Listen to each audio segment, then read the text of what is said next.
ایک اقلیت انسانوں کی ایسی ہوتی ہے جن کے لیے میں دو لفظ اب استعمال کر رہا ہوں، ذہین اور حساس۔ ذہین اور حساس لوگوں میں قبض اور بسط کی کیفیت، یہ مختلف سائیکلز ہیں جو آتی رہتی ہیں۔ کبھی طبیعت میں پشمردگی ہے، دل بجھا ہوا سا ہے، کچھ نا امیدی سی ہے، خود اپنے اوپر اعتماد کی کمی محسوس ہو رہی ہے، مجھ میں صلاحیت نہیں ہے، میں کچھ نہیں کر سکتا، اب تک جو کچھ کیا اس کا بھی ہے، امنگ بھی ہے، امید بھی ہے، روشن پہلو نظر آ رہے ہیں۔ قبض کی کیفیت میں تاریک پہلو نظر آتے ہیں، مایوسی کے پہلو نظر آتے ہیں، پیسیمزم کی کیفیت، اور یہ جو بسط کی کیفیت ہے اس میں روشن پہلو۔ دیکھو یہ بھی تو ہے نا، آخر یہ بھی تو ہوا ہے، اور بھی ہو سکتا ہے، آخر اب تک میں نے یہ کام بھی تو کر لیا، آگے بھی مشکل آسان ہو سکتی ہے۔ یہ دو کیفیات ہیں قبض اور بسط کی، جن کو کہ صوفیاء کرام نے یہ اصطلاحات، یہ عنوان دیے، قبض اور بسط۔ جتنی انسان کے اندر حساسیت کی کیفیت زیادہ ہوگی، ذہانت زیادہ ہوگی، اتنا ہی یہ جو ویوز ہیں اس کی ایمپلیٹیوڈ زیادہ ہوتی ہے۔ کم ذہین انسان ہے، کم حساس ہے، آئیں گے تو صحیح ہے، لیکن یہ کہ وہ ویو جو ہے اس کا ایمپلیٹیوڈ جو ہے اس کے اندر اوپر اور نیچے کی کیفیت زیادہ نہیں ہوگی۔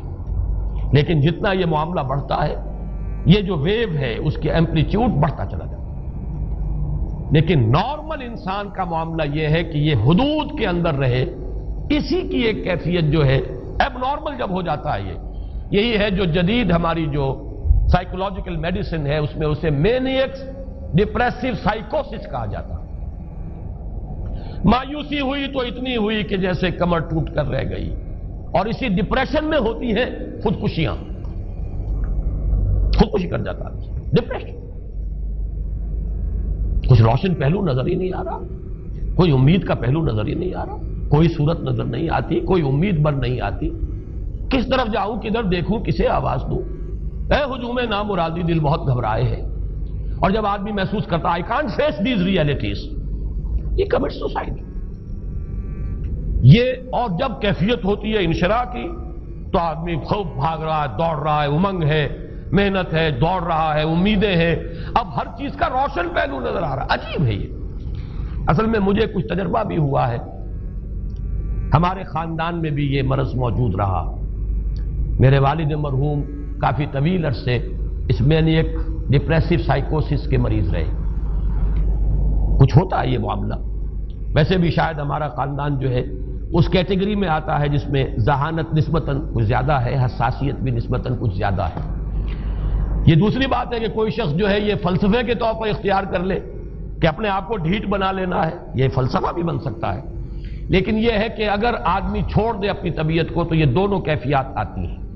انہی کیفیات میں اگر یہ جو اپورڈ اینڈ ڈاؤنورڈ موومنٹ ہے یہ ایک حد سے نکل جائے تو یہ بیماری ہے مینیک سائیکوسس، مینیک ڈپریسو سائیکوسس۔ اس میں جب آدمی ہوتا ہے وہ اپر کیفیت میں تو اس کے اندر بڑی عظیمت ہے، روشنی ہے، امید ہے، لوگوں سے گفتگو کر رہا ہے، حق بول رہا ہے، خوب جو ہے محفل کے اندر، اب وہ محفل میں اسے دلچسپی محسوس ہو رہی ہے اور اسے ہر چیز کا روشن پہلو نظر آ رہا ہے، خود اپنے وجود کا بھی روشن پہلو، دوسروں کے وجود کا بھی، دوسروں کی بات میں سے بھی وہ اچھا پہلو تلاش کریں گے، وہ برا پہلو تلاش نہیں کریں گے۔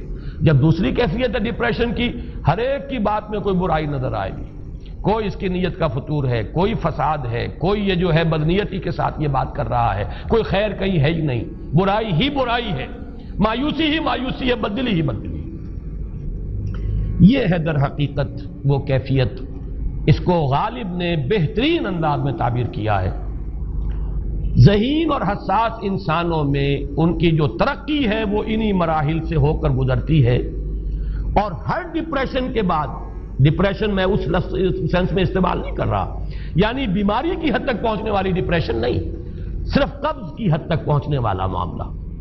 ہر قبض کے بعد جب بسط آتا ہے تو آگے ترقی ہوتی ہے، جس کو آپ کہتے ہیں بائی لیپس اینڈ باؤنڈس، آدمی جو ہے چھلانگ لگاتا ہے، گویا کہ ایک درجہ جو پہلے تھا اس سے آگے درجہ انسان کا جو ہے اس سے بلند تر پوزیشن پر انسان پہنچتا ہے.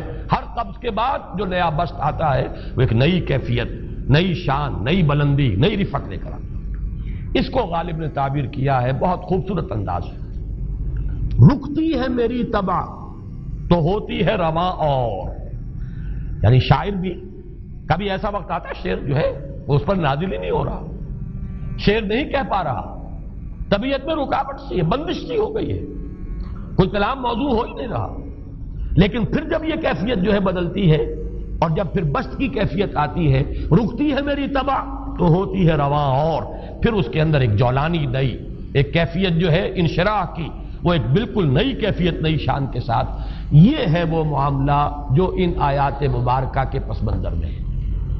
اسی لیے اب میں آپ کو اس کا حوالہ دے رہا ہوں. تفسیر مظہری میں قاضی ثناء اللہ پانی پتی رحمت اللہ علیہ نے بہت عمدہ بات فرمائی ہے کہ حالت قبض اگر کسی شخص پر طاری ہو تو اس حال میں اکسیر کا درجہ رکھتی ہے یہ سورہ مبارکہ، اس لیے کہ یہ نازل ہوئی ہے محمد الرسول اللہ صلی اللہ علیہ وسلم پر اسی حالت قبض میں.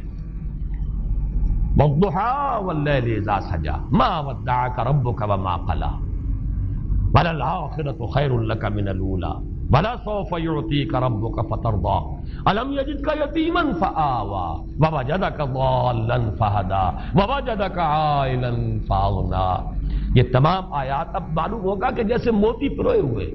ایک لفظ قبض، اب اس میں جو بھی واقعاتی اور جو میں نے آپ کو روایاتی جو بھی پس منظر بیان کیا وہ بھی فٹ بیٹھ رہا ہے. وہ خودکشی کا معاملہ بھی آ گیا، اس میں فٹ بیٹھ رہا ہے کہ بخاری شریف میں روایت موجود ہے کہ حضور فرماتے ہیں کہ میری طبیعت پر اس درجے اضطراب تھا، اتنی کیفیت جو ہے میری تشویش کی تھی کہ میرے دل میں بار بار خیال آتا تھا کہ پہاڑ پر چڑھ کر اپنے آپ کو نیچے گرا دوں. یہ سارے معاملات اب آپ کو محسوس ہوگا جیسے تمام کڑیاں جو ہیں وہ جڑ گئی، جیسے رات کو اب آپ اٹھ نہیں پا رہے، اضمحلال ہے، اعصابی جو ہے اعصاب اس درجے متاثر ہو چکے ہیں. صرف یہ ایک احساسات کی کیفیت نہیں ہے، آپ کی قوت فعلی جو ہے، قوت عملی، وہ بھی اس درجے متاثر ہو چکی ہے کہ کئی راتیں گزر گئی اور آپ رات کو نہیں اٹھ سکے، جس پر کہ ام جمیل کو یہ کہنے کا موقع مل گیا کہ معلوم ہوتا ہے محمد تمہارا شیطان تمہیں چھوڑ گیا. اب یہ جملہ اپنی جگہ پر اس کی کاٹ ہے یقیناً، اس سے یضیق صدرک بما یقولون، لیکن وہ کیفیت جس کی وجہ سے یہ جملہ آیا ہے اس پر نگاہ دوڑائیے، اس پر نگاہ کو مرکوز کریں گے تو معلوم ہوگا ایک لفظ قبض، یہ قبض کی ایک کیفیت تھی. اس قبضی کی کیفیت کا ایک مظہر یہ ہے چونکہ یہ بھی تو در حقیقت قلب مبارک جو ہے محمد الرسول اللہ صلی اللہ علیہ وسلم کا، اسی پر تو وحی کا نزول ہوتا تھا. یہ بھی وہی داخلی احساسات و کیفیات کا معاملہ ہے، یہی بھی در حقیقت یہ واردات قلبیہ ہی کا سارا معاملہ ہے. اس کو آپ خارج سے تعبیر نہیں کر سکتے، نہ ابھی کوئی ایسے مصائب تھے، نہ ایسی کوئی مشکلات تھیں، نہ ابھی کوئی رد و قضا ایسی شروع ہوئی، نہ ابھی کوئی بحث و نزاع کا معاملہ ایسا ہوا، نہ کوئی ابھی کوئی فزیکل پرسیکیوشن شروع ہوئی. یہ سب داخلی ہی کیفیات ہیں، اور ان داخلی کیفیات کے حوالے سے ان سورہ مبارکہ کو اگر صحیح سمجھا ہے تو صوفیہ نے سمجھا. وہ جو اقبال کا شعر ہے کہ کچھ جو سمجھا میرے شکوے کو تو رضواں سمجھا، مجھ کو جنت سے نکالا ہوا انسان سمجھا. اور کون سمجھے گا؟ وہ تو سمجھے گا کہ دکھے ہوئے وہ دل کی صدا ہے، وہ کیا ہے جو اقبال کی وہ ایک نظم ہے پرندے کی فریاد، گانا اسے سمجھ کر خوش ہونا سننے والے. یہ تو در حقیقت ایک دکھے ہوئے دل کی صدا، فریاد یہ صدا ہے. تو یہ کیفیت جو ہے رضوان سمجھ سکا ہے جو کہ داروغہ جنت ہے، اس نے سمجھا یہ وہی آدم جو نکالا گیا تھا یہاں سے، یہ اس کی فریاد ہے. کچھ جو سمجھا میرے شکوے کو تو رضواں سمجھا، مجھ کو جنت سے نکالا ہوا انسان سمجھا. تو واقعہ یہ ہے کہ اس سورہ مبارکہ کا صحیح فہم اگر حاصل ہوا ہے وہ امام راضی کو حاصل ہو ہی نہیں سکتا. وہ عقل اور منطق کی گتھیاں سلجھانے والے آدمی ہیں، اپنی جگہ ان کی کنٹریبیوشن بہت.